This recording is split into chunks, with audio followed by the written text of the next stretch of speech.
Donc, je vais vous amener sur un tout autre registre venant de la discipline sociologique. Mais bon, je pense qu'il y aura moyen de trouver des parallèles pour la discussion par la suite.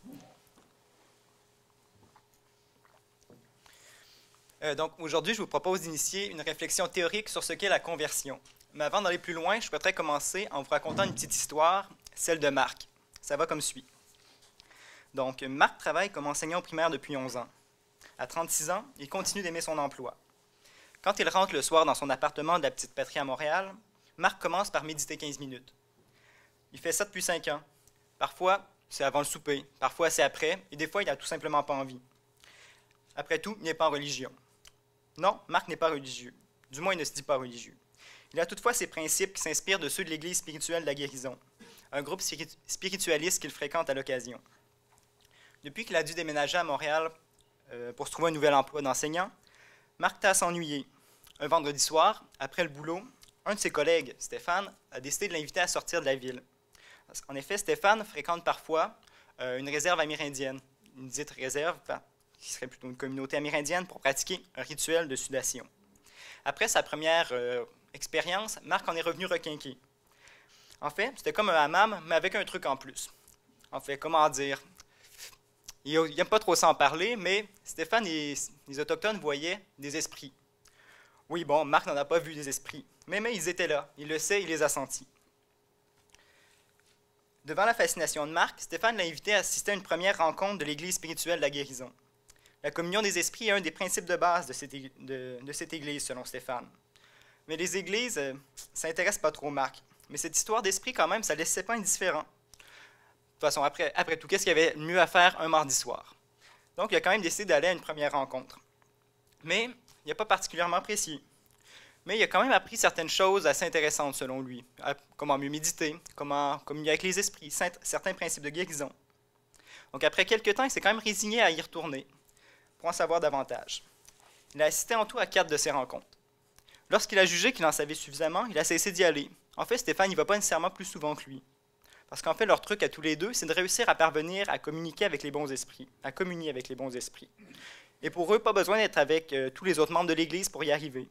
Méditer régulièrement et pratiquer la sudation quelques fois par année leur suffisent pour parvenir à entrer en communion avec ces esprits. Marc ne demande pas plus. Son mélange de fascination et de calme renouvelé font de lui quelqu'un de spirituel, mais des spiritualistes, Stéphane et lui, ben voyons donc, jamais de la vie. Voilà, c'était l'histoire de Marc. Mais Marc n'existe pas.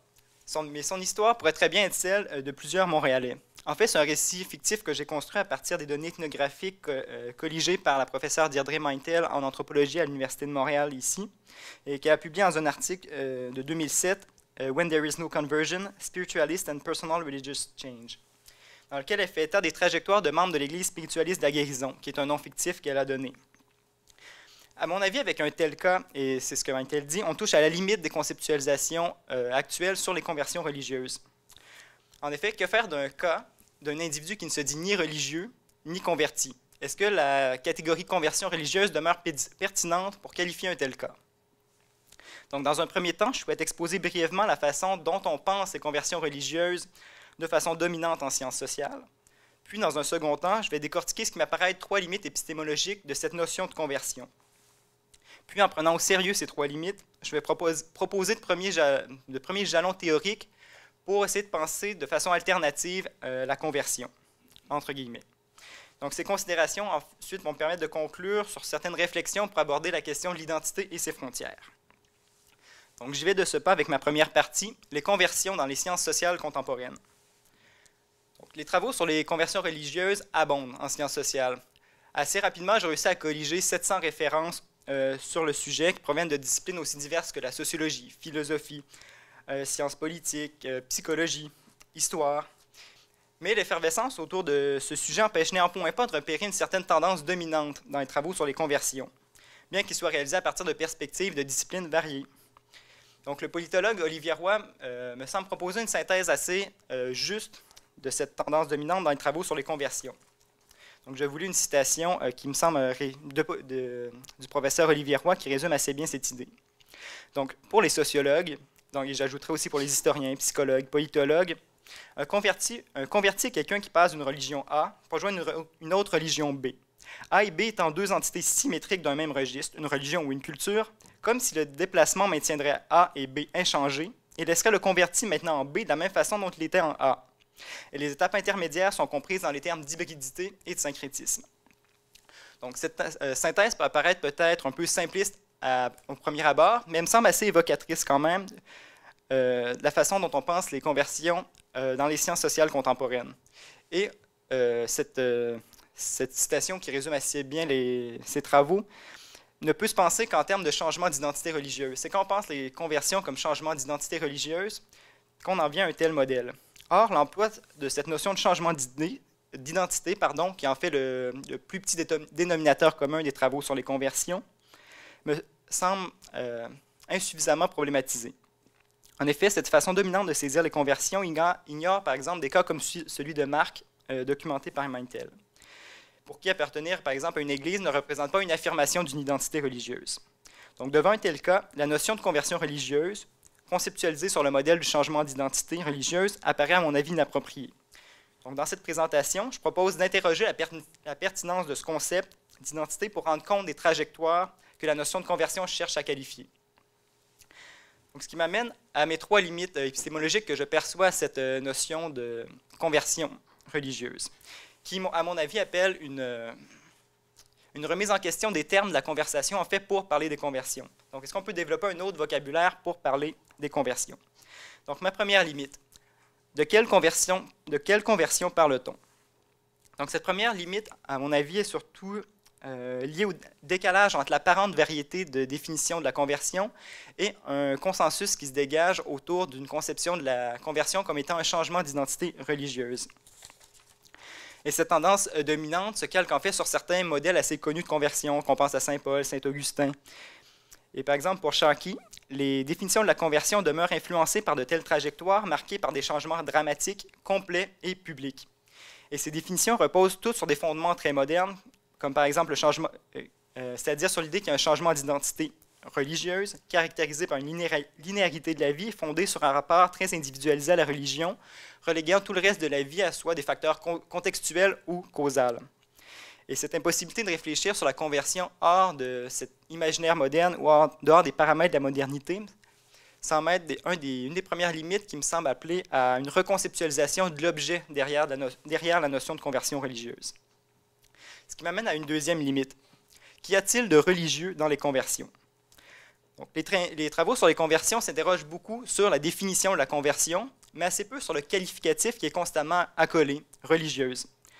Donc, une recension bibliographique à partir des mots-clés conversion religieuse nous fait rendre compte en fait que l'appellation religieuse est assez peu remise en question, à l'exception de quelques travaux contemporains qui remontent au plus loin à 2007. Et au contraire, si on fait une recherche à partir uniquement du mot conversion, en oubliant le mot religieuse, on va quand même trouver que des travaux qui ressortent des disciplines se penchant sur la religion, à une ou deux exceptions près. Autrement dit, le concept de conversion ne ressort que des co-conversions religieuses. Donc, devant un tel constat, comment faire sens de l'inadéquation entre les interrogations dans les sciences sociales contemporaines sur la définition du religieux et l'absence de cette prise en compte dans les travaux sur les conversions? Est-ce qu'on n'entretient pas par là une dichotomie moderne entre le religieux et le séculier? Ce qui m'amène à la troisième limite. Et si les conversions étaient plus ordinaires plutôt que extraordinaires, voire menaçantes? Donc, les conversions sont toujours considérées comme religieuses. Ils font figure d'événements exceptionnels, extraordinaires, voire radicaux et menaçants, et ce, à travers les époques. Et cette association quasi systématique entre conversion et controverse dans l'imaginaire social, mais également dans certains travaux académiques, représente selon moi une troisième limite à l'emploi non problématisé de la catégorie conversion religieuse. Et je pense par exemple à un article que je lisais assez récemment dans la presse où on faisait une association directe entre radicalisation et conversion. Donc pour faire contrepoids à cette dramatisation des conversions, il me semble qu'il faut considérer que les conversions puissent être plus ordinaires ou banales que ce qu'on pense a priori, et sans les lier d'une quelconque façon nécessairement à une idée de rupture ou de radicalisation. Toutefois, cette première inclination théorique ne doit pas non plus nous amener à tomber dans l'autre extrême, qui serait de considérer qu'une bonne conversion serait une par laquelle l'individu ne semblerait pas avoir changé. Donc ces deux tendances, la dramatisation et la normalisation, à mon avis, découlent d'un bien individualisant et d'un exclusivisme religieux propre aux conceptualisations modernistes penser en termes de changement d'identité religieuse. Donc, devant un tel défi, je propose de développer un nouvel appareil conceptuel pour poser un regard alternatif, en d'autres termes, sur les conversions. Ça m'amène à ma prochaine partie, où on va essayer de changer les termes de la conversation pour parler des conversions. Donc, je pose ici l'hypothèse que de parler en termes de changement de rapport aux valeurs serait plus susceptible de rendre compte de ces phénomènes sans tomber dans certaines dichotomies qui sont souvent réductrices et polémiques. Par exemple, entre modernité et non-modernité, entre religieux et séculier, entre réversibilité et irréversibilité de la conversion. Donc, afin de parvenir à la reconceptualisation à laquelle j'appelle, il me semble que la sociologie des valeurs représente une source de littérature pertinente pour envisager les conversions au-delà de changements de rapport aux valeurs qui seraient a priori qualifiés de religieux. Donc, plutôt que de parler en termes de changement d'identité religieuse, je propose de parler en termes de changement de position dans des configurations de valeurs traversées par des rapports de pouvoir. En fait, merci. Donc, ce changement résulte en fait d'une nouvelle identification à une ou des valeurs, qu'elles soient ou non qualifiées de religieuses, et qui positionne différemment la personne se convertissant dans un ensemble de rapports de pouvoir selon les significations que revêtent ces valeurs dans une situation donnée.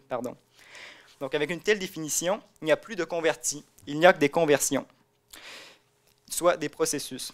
Donc, je synthétiserai cette nouvelle définition dans le concept de transformation, trans-formation. Donc, plutôt que de définir une conversion comme une transformation individuelle, je préfère parler du passage d'une configuration, formation en anglais, de valeur à une autre, d'où le nom transformation, qui évoque un changement de position dans des configurations de valeur plutôt qu'un changement complet d'identité. Ce qui m'amène à ma dernière partie, la tentation de l'identité. Donc, conceptualiser la conversion comme un changement d'identité religieuse apparaît séduisant et correspond assez bien à l'idée que l'on s'en fait habituellement.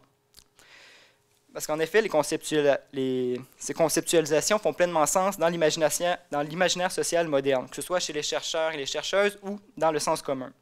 Par exemple, on va retrouver aussi plusieurs travaux à tendance pratique, que ce soit la théologie pratique, la pastorale, les travaux sécuritaires sur le terrorisme ou la radicalisation ou les religions elles-mêmes, qui vont opérer comme des vecteurs de ces conceptualisations-là et qui participent à la production, voire parfois à l'imposition, entre guillemets, de subjectivité religieuse exclusive. Et à mon avis, un des bons exemples de cela, c'est la méthode des récits de vie pour travailler sur les conversions religieuses, une méthode très employée en sciences sociales. Or, opter pour cette méthode, ça m'apparaît assez cohérent avec la représentation qu'on en a habituellement, c'est-à-dire un changement d'identité assez linéaire au cours de la vie. Cependant, il y a fort à parier que si je demande à une personne de me raconter sa conversion religieuse, elle relie tout son récit autour d'un moment qu'elle va considérer comme étant le moment de conversion et qu'elle m'en parle qu'en termes religieux, parce que c'est en fait ce que je lui ai demandé de me raconter. Donc, il me semble qu'en utilisant certaines méthodes comme celle-là, on contribue à reproduire cette conceptualisation-là qui est assez commune en sciences sociales. Entendu ainsi, la notion d'identité, à mon avis, ferme davantage qu'elle n'ouvre les possibilités de comprendre et d'observer la conversion, du moins au sens où je la définis. La notion d'identité n'est peut-être pas la plus utile pour parler des conversions. En effet, la notion d'identité est trop ancrée dans des conceptualisations normatives de la conversion qui mettent l'accent sur l'accès spectaculaire des conversions au détriment parfois de leurs aspects les plus ordinaires. Et ici, je veux préciser que l'idée, ce n'est pas de rejeter la pertinence de la notion d'identité. Parce qu'en effet, ça peut être une notion qui peut être... mais il faut seulement circonscrire les limites dans lesquelles on l'utilise. Parce que c'est vrai qu'elle peut être utile, par exemple, pour décrire la façon dont des individus vont vivre leur rapport à certaines valeurs qu'ils jugent fondamentales pour elles. Néanmoins, comme j'exposais pour les conversions, il convient de prendre garde à ne pas aplanir des nuances, à masquer des ambivalences ou des retours en arrière. Donc, il me semble que lorsqu'on parle de changement, il faut être d'autant plus prudent lorsqu'on utilise la notion d'identité.